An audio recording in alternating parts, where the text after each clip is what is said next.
Hey everyone! Before we get started, you need to know about a friend of the show's incredible art. Past and future guest Izzy Fisher has original creations as prints, enamel pins, magnets, tea towels, and stickers. Check them out at untidyvenus.etsy.com. And if that wasn't enough, you can also get paracord bracelets and dog leashes created by also friend of the show, Steve. I currently have in my hallway Cosmo the goat print, a purple star wolf, and unicorns of the world. I have a paracord dog leash, I have an entire set of tie-dye tea towels, and I'm very excited for the enamel pins that will be coming to me very soon.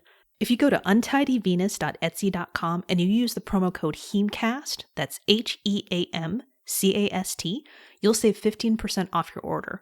And currently, orders over $35 ship free.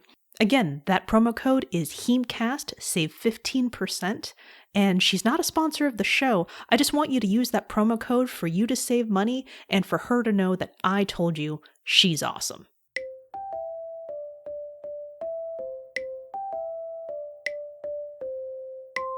Welcome to Happily Ever Aftermath, the podcast that explores the movies that influenced how we view love and romantic relationships. Yes, there will be spoilers.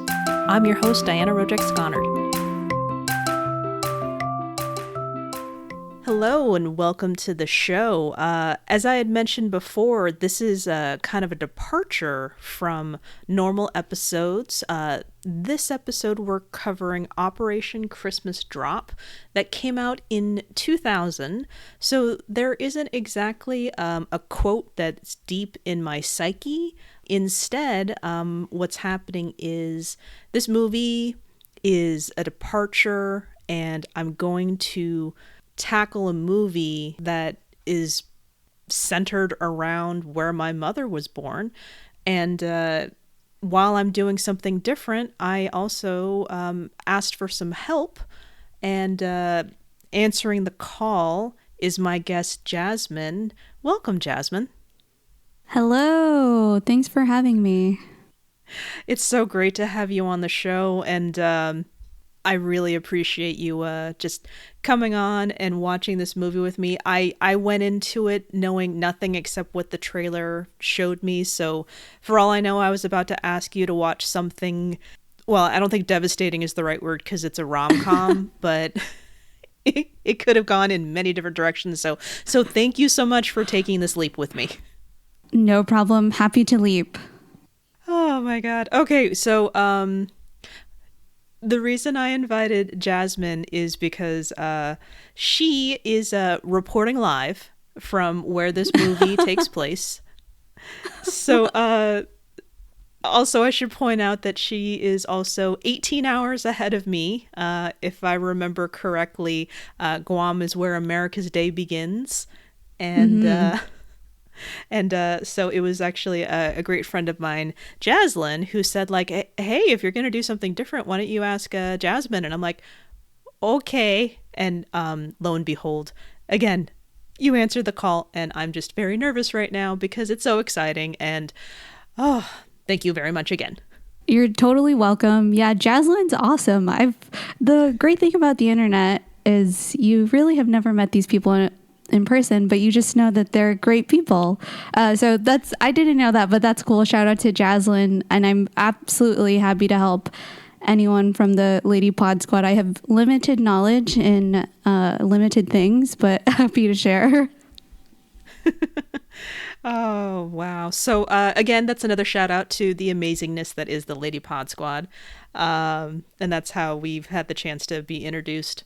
So here we are, and without further ado, Operation Christmas Drop is a very recent, as in came out at the beginning of November, Netflix movie. And as I mentioned, let's see here. The plot is Congressional aide Erica forgoes a family Christmas to travel at her boss's behest.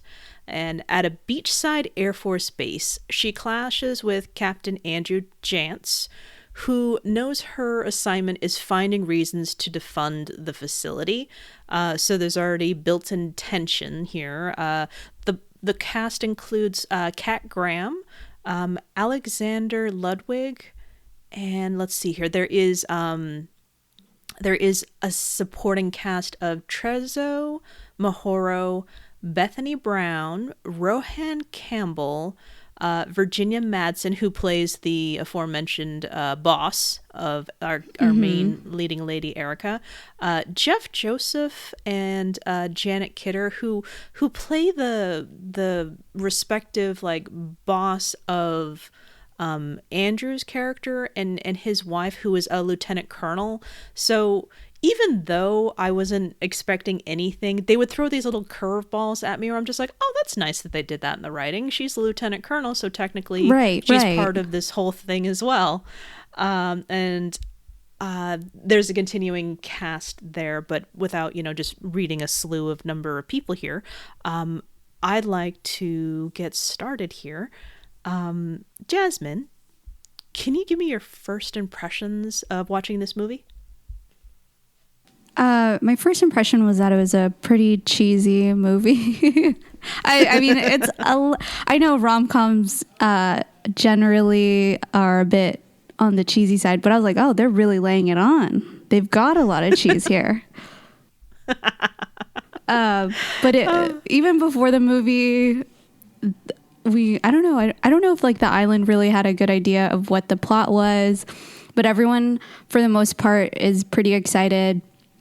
And everyone who has ties to Guam is pretty excited when, like Guam gets something in the mainstream that's not like, hey, North Korea wants to bomb you, or like, something negative. So it was a pretty good, like, I think, impression upon like learning that there was going to be a Netflix film on the island. After watching it, I was like, oh, it's very cheesy. I saw some parts that obviously were not filmed in Guam. It could never be. And the other part was like, my other impression, I guess my lasting impression, that it was like they would film it. It is on Guam, but it's really like prominent. It prominently features the base, and that's like what a lot of people know the island for.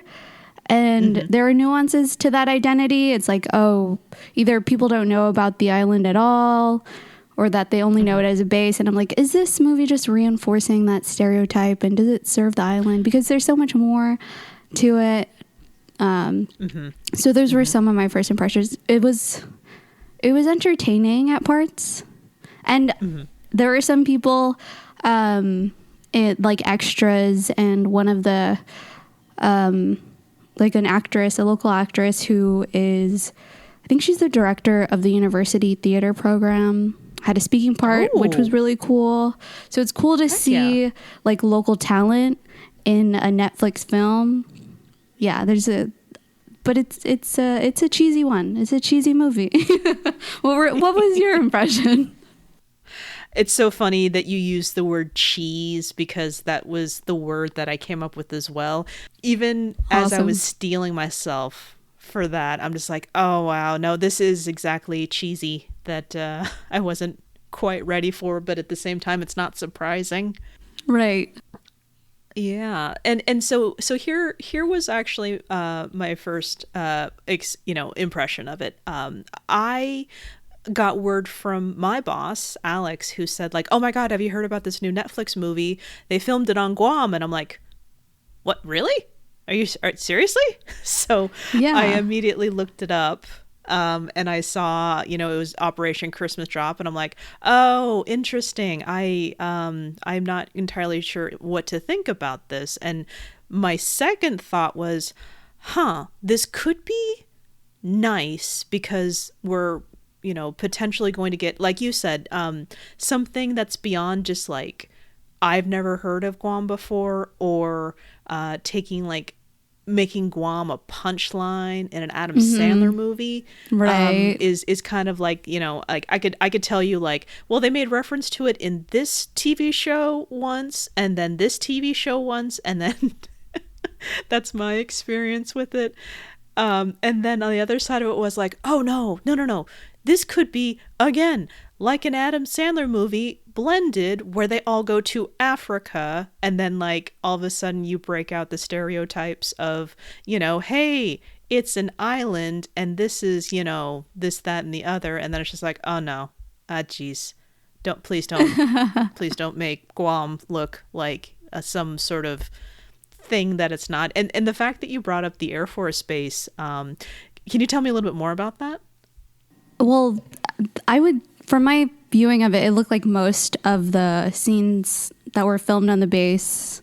I felt like I anticipated that a lot of the scenes would be filmed on base because it is about Operation Christmas Drop, which is a real name of a real operation, and they do drop like supplies and gifts to the outer islands, to far-reaching remote islands of Micronesia. So that's like a real thing. So I anticipated a lot of it would be filmed on the base, which it was, which makes sense for the plot of the film. I don't think that the movie made Guam look bad, but I did think it just reinforced that, what is like, it maybe would reinforce in some people's mind who had maybe never heard of the island that, Guam, the Air Force Base, when actually there's a lot of other things going on here. Sure. Yeah, I don't know if that answers your question. No, totally. Because you have the lived experience of it, and I only know stories about it from my mom, and for the most part, the stories like from photographs are just like, well, it's mainly family, so I can't really see what's happening in Guam. I just see the family photos instead. Yeah. On the other side of it, though, I was fortunate enough to visit Guam back in 2006, and I was thinking like if you were to watch like any movie where you just have like any type of knowledge about it, like me watching a cop movie, I am not a cop, but at the same time I'm just like, I'm pretty sure that's against the law what they just did there. Yeah. So I'm not going to assume that that's, what's happening there. So I have like the baseline of certain things. Like, all right, in the trailer when they were doing landscapes, there were certain things I'm just like, man, that is absolutely beautiful. But when I saw him with a surfboard, I'm not going to speak too much to it. I'm just like, when I was there, like the water, the rockiness up against the water, which they did have, I'm like, I didn't think that would be good surfing water, but it could have been elsewhere. We only explored so much while we were there, and it was mainly about like visiting family and seeing the places. So I got to see an elementary school, and I got to go with my mom to get some official paperwork. So I saw Guam in the not traditional vacation sense. Yeah. Yeah, which I'm not sure if that's what the movie was trying to pull. But then again, the Air Force Base thing, it's just like a half and half thing. So I definitely did see buildings where there was some official government thing happening, but not really. Rom-com material was my vacation experience. Yeah. Same. That's also my lived experience, is none of this. Like, I'm not in a helicopter. I don't really get the aerial views that they get. Oh, exactly. So, and in fact, even thinking about it, like the fire dancers, and then, what was it called? Was it called the coconut ball? Christmas ball? Am I making things up as I go? Yeah. I've only seen this once. No, me too. I forgot a lot. I took some notes, but I think it was like the coconut ball. Yeah, and there were some fire dancers. That scene was cool because the band up there is a local band, and a couple of those girls like I went to high school with, so that was fun to see. Oh my god, that is so awesome! Yeah, they're an all-girl band. They are in and of themselves a lady pod squad. Oh my god. Okay. What is the band name? The Dolls. Yeah. Check them out on SoundCloud. Okay. Oh, I am totally going to be linking to them in show notes. Thank you. Would you say, okay, so there is a scene where Andrew is trying to I don't want to call them by the actor name. So it's Andrew and Erica. And Andrew is taking Erica on a non-scheduled type of thing where he's introducing her to a friend of his who was able to explain the depth of like, oh, well, there was a generator that got broken, and then there was did they say typhoon? Yeah, Again, I think they said okay. typhoon or storm. Right. And I'm just like, definitely some sort of like, tropical, danger there. So therefore, this Operation Christmas Drop, it's not just like presents and things. This is about, people. Of course. I mean, that's the underline of the whole thing, right? It's about the people. Right. Yeah. The people that were helping. And I don't want to like make it sound like I'm that dense when it came to the plot. This really is what they were pushing, It was, in case you didn't know, this isn't about just cutting dollars for the Congress people to, cut spending. It's about the people. I know. Yeah.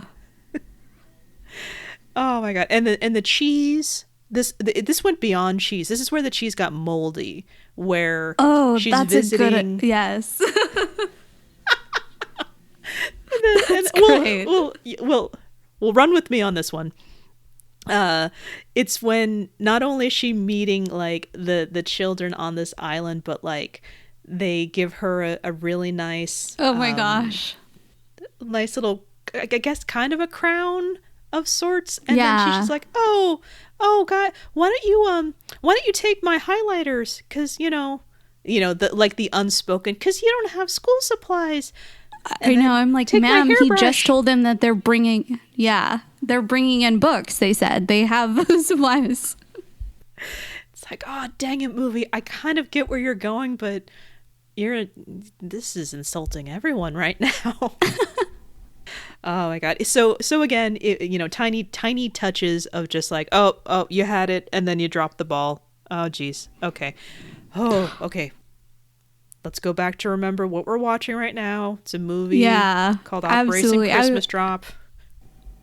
I had to put it like, I was like, I maybe shouldn't have looked at it with such a critical eye, but I did. And then I kept having to remind myself, like, this is a rom-com. It's a Netflix rom-com, You can't just be so critical about everything. But that scene, I was like, wait, so you're just gonna give them everything?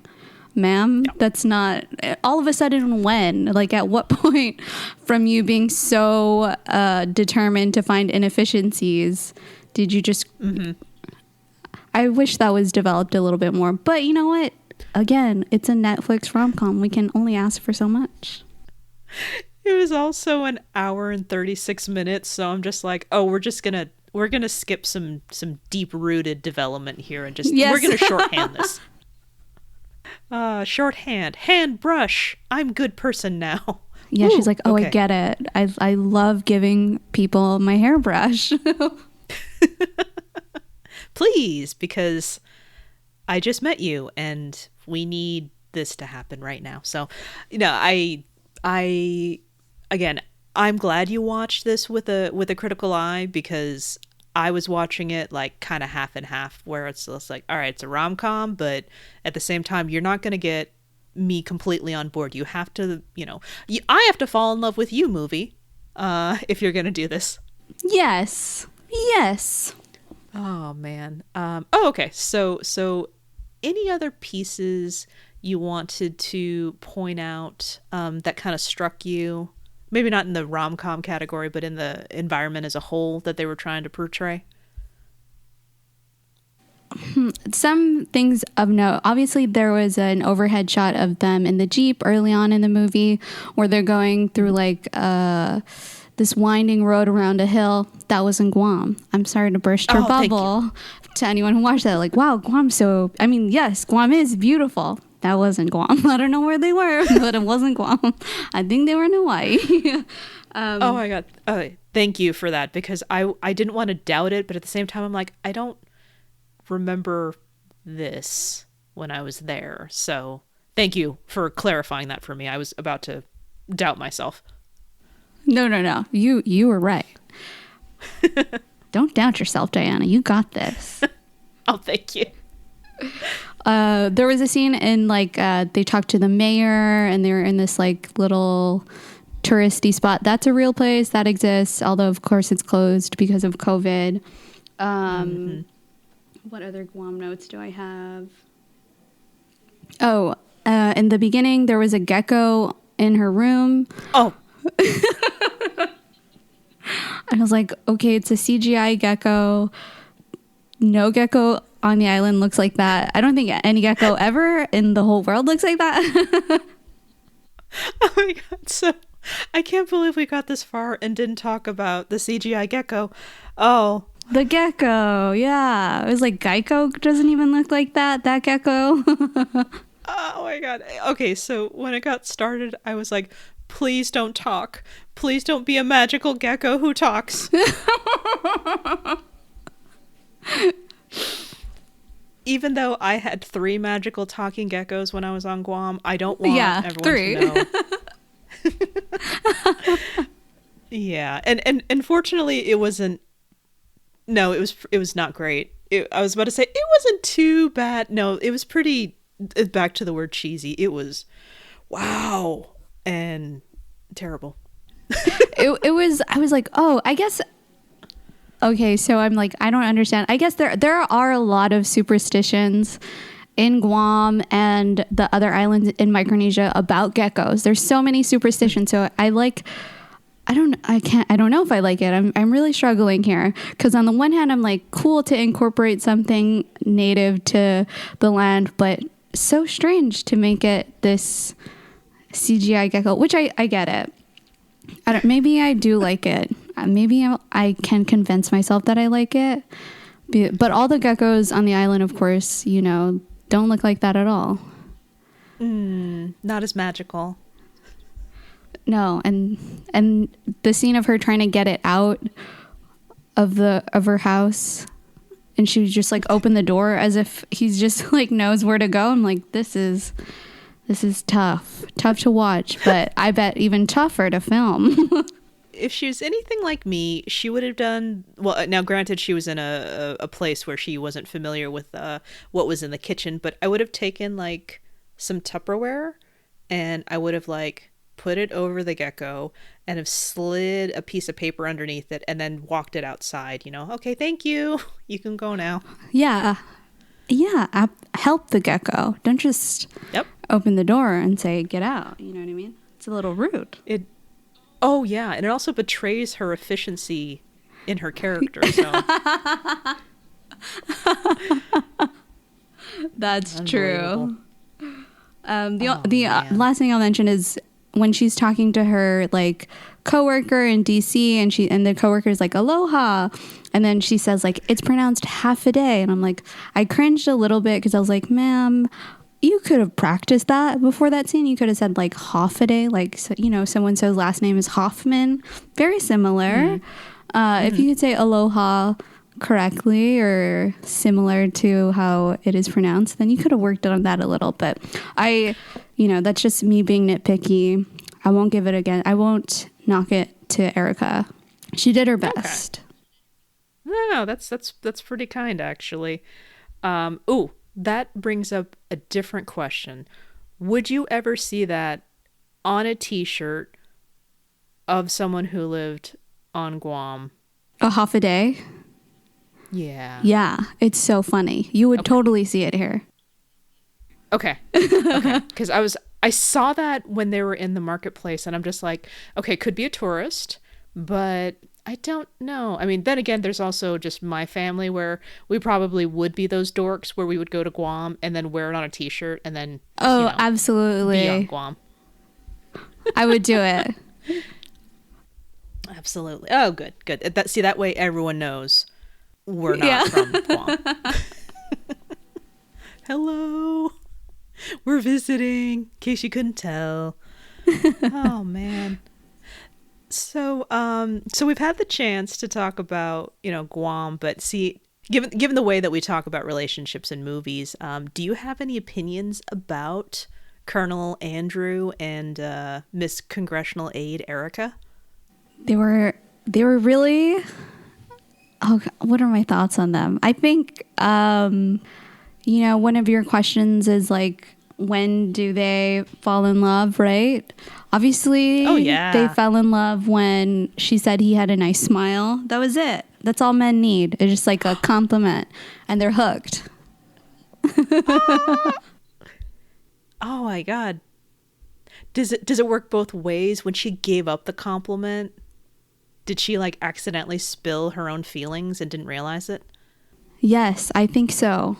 I think she did. She showed her ass, as they say. Sorry, I don't know if you you can believe that. Sorry. She showed her butt. I was about to say, to take a line from the own movie, did she show her Christmas cards? She did show her Christmas cards. That is so good, Diana. Yes. I can't take credit for that. Those were the writers of the movie. I'm giving it to you. I did not like their work. Oh, that's nice, actually. Giving me credit. Oh, man. So, so when I answer the question, I actually thought that despite the fact that they went through all those like adventures, I think that they fell in love when it's actually so big time spoilers for anyone. I warn everyone at the beginning of the episodes that there are spoilers, but because this is a brand new movie, if you do not know, if you don't want to know how this movie ends, stop it now, and we're just going to keep going through, and you can come back after you watch the movie, or if you don't care, you can listen to it right now. But your part was in the trailer, which I suppose if you watch the trailer, you can probably see where this movie is going. So I guess I shouldn't keep this as precious as it is. But back to what I was going to say, I honestly thought that she showed her Christmas cards when, well, actually, no, let's be honest. She manages to get his family flown into Guam for him for Christmas. Oh, right. Yeah, and that's a incredible romantic gesture right there. Mm-hmm, so I think he fell in love with her when he said, "Wait, you did what?" And I also had to laugh because they had like giggling and implied they were in the house, but they didn't have a scene with them. So I'm just like, oh, they didn't film a scene because they probably didn't want to fly out the family to the yeah, base. That's probably true. Oh my God. Ah, that's a good point. But that's just more behind the scenes laughing that I'm doing right now instead of just like, so in the plot of the movie, I'm sorry, no, I need to back up a step. Now, I don't know too much about military operations, but I would imagine that if a serious storm was coming in to cancel a mission that is on the books for months, that you don't have like the Congressional aide in your secret meetings. Right. Absolutely. I thought that scene was so weird. And then she piped up and I was like, wait, this is not your meeting. No, not only is it not your meeting, like you shouldn't even be here. You should not be privy to the fact that this is being canceled.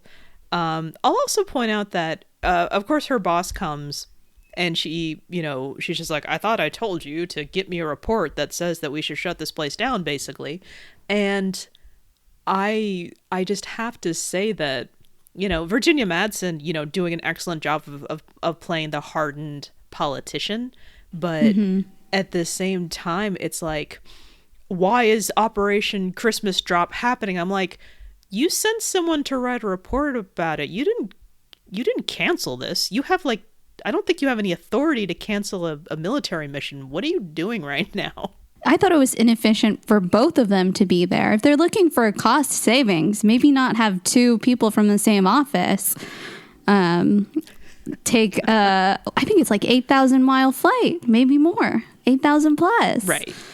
It's just, she was on her way to Singapore, so it's totally sound. Yes. No, except I agree with you totally. Like, that is just like inefficient. And I'm wondering if she actually used that, like if she was going to Singapore to meet her family and then she decided to go up to Guam. Is this how like certain people get to like write off as a business expense, have it charged back? I'm like, oh, well, I went up to Guam, so therefore, like, can I get reimbursed for my flight to Guam, please? Thank you. That's not efficient, I wouldn't think. Not even a little bit. So, oh my goodness, this movie was just contradicting its own efficiency. Yes, I agree. But I guess we're not here for facts. We're just here for love, I guess. Oh, that's a good point. We should stay on topic here. Shoot. So, if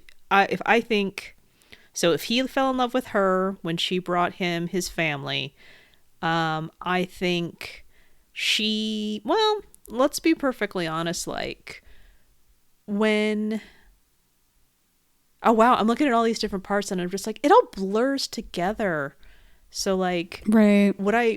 Is it really fair to say like when she decides to get his family to come, like this off-screen surprise we don't know about, like by that point, I think she's like, as smitten with him as we can believe. But I'm gonna call it like off air. When she decided to do that, that's when she was his. We'll say. I like that. I agree with that. Ah, thank you. Wow. I would also like to point out though is that even though this movie is, lacking in certain factual elements, I did really relate to a really tall, pale guy as the lead, as someone who married a very tall person, and he towered over her a lot, and I kind of felt for that the whole time. Oh, same. Oh, I'm 4'11" and my husband's like 6'5", so. Oh my God, you beat me. I know. Dang it. Oh. Is that like, so I'm 5'4" and he is 6'3", so like is that a real thing? Like that's like the spirit of Guam, the tall husband and the short? Not really. I would say that we're exception, and I don't, it's not my favorite thing about us, I'll tell you that. Could I be taller? I could have been if whoever made me maybe had some extra tall juice DNA, I don't even know what I'm saying. I apologize to your listeners. No. So you open up this door and I'm going to walk through it and share that when I was... No. When I was younger, you were talking about DNA and extra juice. When I was younger, I was the lightest of my siblings. So I always assumed that when my brother was born, he got most of my mom's dark genes, and then my other brother got even less, and then my sister got even less, and then I was the pale one. So I'm just like, you used it all up. Yeah, that's so funny. That's how DNA works between your height and my darkness or lack thereof. I mean, I got dark hair though, so I'm happy about that. That really could be. I think we cracked DNA, Diana. I think we're a scientist now. Oh, geez, I gotta switch my podcast theme now. Yeah. So away from science, let's predict the fate of our two leads. Yes. I mean, what's also helpful about this movie is that there wasn't like a B-love story. So it was just everyone was there, so it wasn't too distracting. But that's fine, I guess. I don't know. Did you root for anyone to fall in love behind the scenes? I didn't really have enough of the other characters to root for them, yeah. I would say. I thought we were going to get a little bit in the beginning when they were in the hangar and they're packing all of it, and then sort of the other characters from the other Air Force members were joking. I was like, oh, are we going to get a little bit of extra love in from Netflix? Yeah. But we didn't. Yeah. So I didn't really get enough to root for anyone else. I agree. I was thinking that, oh, interesting. There's going to be like a little B plot of like a couple people in there. And then it just went nowhere. And I think I may have been confused because one of the characters' name was Sunshine. And I'm like, is he flirting with her? Oh, oh, could be. Yes. Yeah. And then Andrew called her Sunshine. I'm like, is this her call name? Because they introduce call names later on, and I'm like, oh, I guess that's just... And then I looked her up, and I'm like, oh, she has no other name, so I'm just going to assume Sunshine is her name. The end. Yes. So, yes, back on topic here. Do you have any predictions about what happens next? I do. Thanks for this question. What a great question. What a great podcast. So, my predictions, I think after the movie ends, obviously she goes to DC. She gets that promotion that her boss mentions. And obviously Andrew stays in Guam because he didn't even want to visit his family in the holidays. And it wasn't even COVID then. So he could have, but he decided to stay on the island. So it seems like he's also dedicated to his job. And because he's unwilling to visit his family, I feel like he's unwilling to visit Erica also. And then they part ways is my prediction. Wow. Yeah, I think they try to make long distance work, but it ends up not working. Ooh. No, all of it is like totally makes sense because a trip to Guam is not a road trip. It is dedication to get to and from. And she said it was 30. Did she say 36 hours? No, that can't be right. I think I heard that. She used a big time frame of how long it took for her to get to Guam from DC. And I can see, you've got two people who are very dedicated. He is where he is. He was noted that he kind of loses girlfriends because he is very focused on what he's doing there.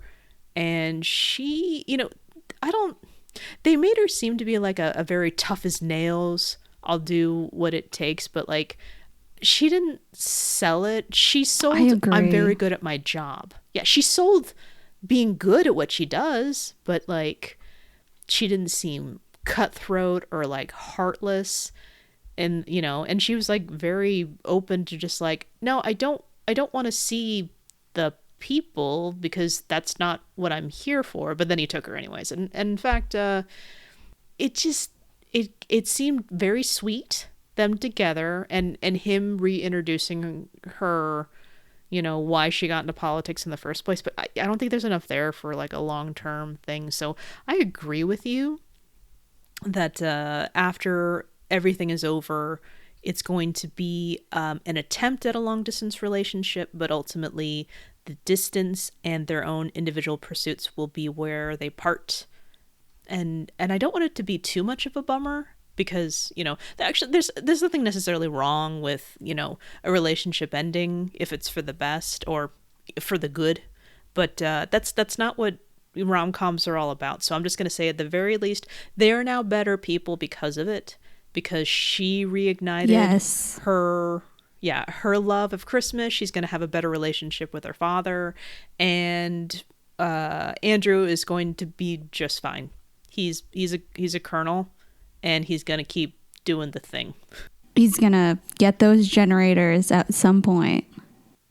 Oh, yeah. Yeah, thanks to her. That's true. That's true. She got Maybe it they done. will work out. Yeah. So Diana, how does this stack up to other rom-coms that you've reviewed? We're coming up on like almost 90 movies. So what's kind of weird is that like one of the cooler ones that I liked talking about on the podcast was Much Ado About Nothing with Emma Thompson and Kenneth Branagh. And it's technically a rom-com, but I don't think it gets that much credit for it because it's Shakespeare. So the com might get lost in the shuffle if you have no idea what they're saying. And that happened to me a lot. So like it wasn't until I was older that I'm just like, oh, this is awesome and I enjoy this all this much. But to be fair, a lot of that, rom-com stuff in Much Ado About Nothing is like, it is the hate to love where they have these, instances. I think the reason that story works better for me is because it's all of their friends coming together to trick them into falling in love with each other. Or or at the very least, get them to realize that their bickering just means that they really, like each other. So Yeah. and I think that's a little bit more interesting than some sort of here's something that she needs to do that contradicts what he needs to do. I mean, it's a fine conflict, I suppose. I guess for the most part, I didn't buy the consequences of it because I wasn't that invested in their love so much as, oh, this is a really cool thing that happens every Christmas, and let's put a love story on top of it. That might have been it.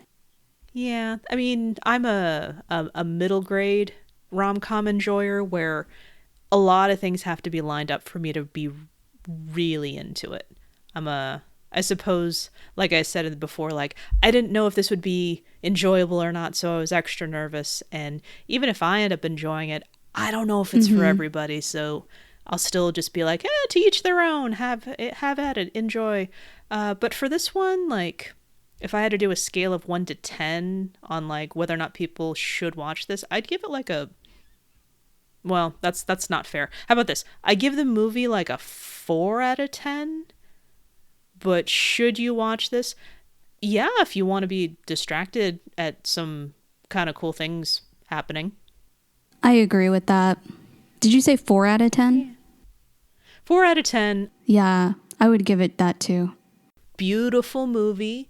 There are also a couple of lead actors in there trying to fall in love with each other. That's okay. And I wouldn't know what to recommend instead that would take place on Guam. True. Yeah. There is none. Yeah, exactly. And if we're also going to try to teach people about Guam, this gets a 2 out of 10. I agree with that. Hopefully, I don't know. Do people like research a place beyond a movie that they watch? Probably not, right? I think it would depend. Like, is this a real place? They might do that. Yeah, like real places. Yeah, I wouldn't be too sure.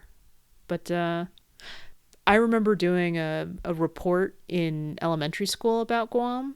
Oh, cute. It was 5th grade, and it was we had to do a state report, and I went to my teacher and I asked if I could have a special privilege of doing Guam instead, and I got permission. So it worked out pretty well because everyone was fighting for Hawaii, and yeah, suckers.